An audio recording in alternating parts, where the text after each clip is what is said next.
evening of December 17th, lead elements of the 6th Panzer Army have advanced more than 65 kilometers into Belgium. At the spearhead is an elite battle group of the 1st SS Panzer Division, led by Lieutenant Colonel Jochen Peiper. Peiper is a veteran of the Eastern Front, a winner of the Iron Cross, and a former staff member of Heinrich Himmler, the infamous overseer of the Gestapo and the Nazi death camps. He is a ruthless leader, and his Kampfgruppe Peiper, with 120 tanks and 150 armored vehicles, is the most powerful armored formation in the Ardennes. By the 18th of December, they are only 68 kilometers from their primary objective, the Meuse River bridges near Huy. But they must first take a bridge across the Amblève River in the small Belgian town of Stavelot. The Allies are determined to stall the German offensive long enough to allow reinforcements to join the battle, and 250 Americans make their stand at the bridge in Stavelot. We're on the half tracks, traveling at night for a long period of time, and it was cold. It was very, very cold.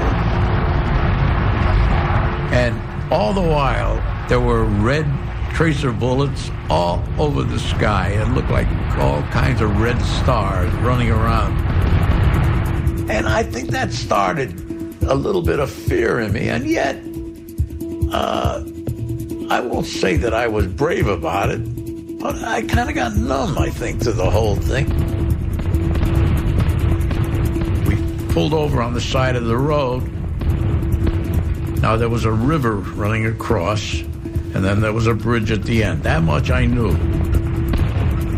Lieutenant Doherty and Sergeant Lowe said they were going to take Sergeant Armstrong and Sergeant Whaley's vehicles with them over the bridge, and that they wanted us to get our guns ready for firing. The object was to hold them as long as possible, hold them 6 hours if possible. We knew which way they were coming. There had been some previous intelligence that said that they were going to be coming down that hill road. It began to become light, and you could hear clanking, a lot of clanking, which was a sign that there were tanks nearby. The ominous clanking is the sound of Kampfgruppe Peiper advancing straight into the heart of Stavelot. 40 of the biggest tanks in the German army, and the only thing standing in their way are 250 men and a few anti-tank guns.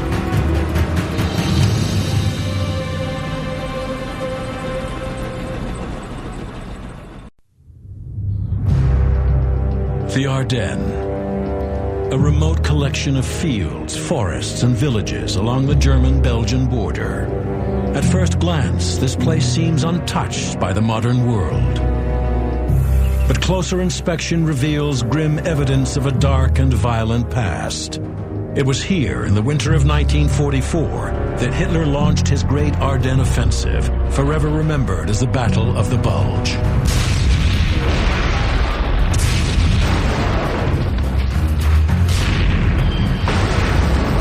December 16th. In an effort to change the course of the war on the Western Front, 3 German armies launch a surprise attack on American forces in the Ardennes. On the Northern Front, the 6th Panzer Army breaks through thinly defended American lines. At the spearhead of the attack is the elite SS Kampfgruppe Peiper. Now only 68 kilometers from their primary objective, the bridges along the Meuse River. But first, the Germans must capture the strategically important town of Stavelot. Defending Stavelot are 250 men, including a few dozen from the 825th Anti-Tank Battalion. Among them is gunner Lou Celentano. It began to become light, and you could hear clanking, a lot of clanking, which was a sign that there were tanks nearby.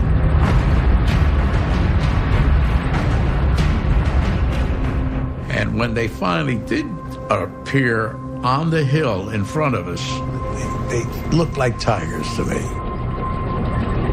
They were between buildings, so in order to get a good shot at them, we had to destroy the buildings first. A job that our guns could do quite easily. Took beam on the houses first. We have a 50 caliber on the tracks too. 50 caliber is quite a gun.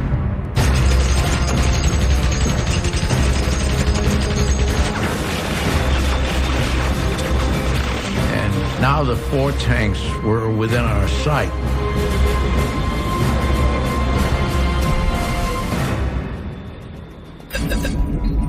The 3-inch M5 anti-tank gun has a muzzle velocity of almost 800 meters per second, enabling it to penetrate 92 millimeters of armor at ranges of over 900 meters. But even that is not enough to penetrate the 100 millimeter frontal armor of Piper's Tiger tanks. The tactics were supposed to be fire at all the vulnerable spots, which means you don't fire right in the belly, because in the belly is where he's got all this armor.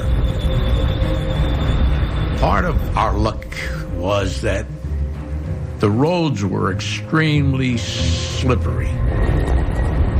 They were so sliding from side to side that they may not have given us the attention really that they would have given in dry weather. Of course, I was worried about the distance. And I remember giving the order of 900 yards. That really sticks out in my mind, that 900 yards. As we were taught, we cross-fired. I fired on the first tank, and Sergeant Hauser's gun fired on the last tank. And as luck would have it, we hit the first and last tanks immediately.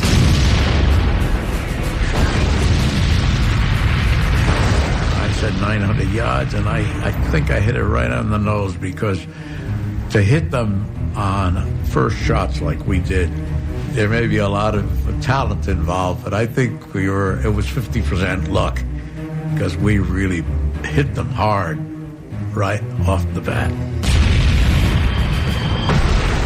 We hit the tracks on both of those tanks. That was pure, unadulterated luck. Once his track is broken, now you gotta go for his turret, because he still can move that turret. They were disabled on the two ends, and the two guys in the middle got caught. They couldn't move. They couldn't move forward, couldn't move backward, and we kept firing.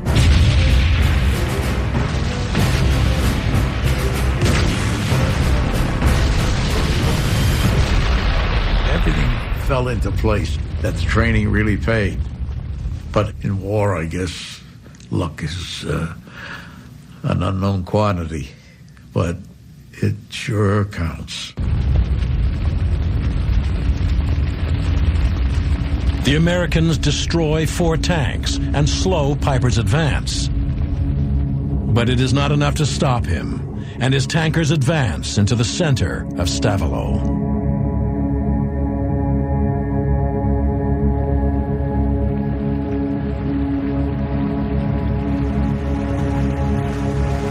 This is the Amblev River that runs through Stavelot.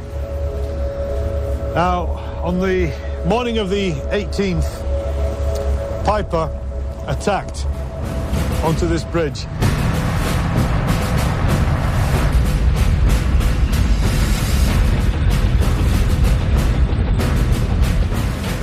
Piper had mobile armor here on both sides of the bridge coming down from the north that had time a few hours before then to zero the whole location in. So he could actually throw shells down here.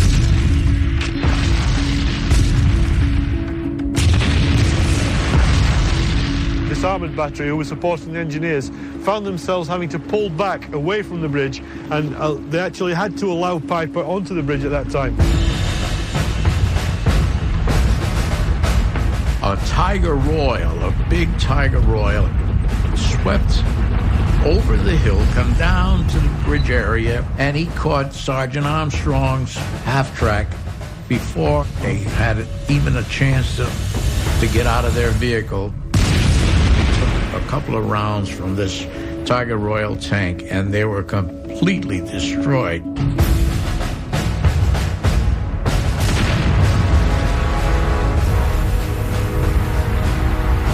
We knew that big Tiger Royal tank was coming.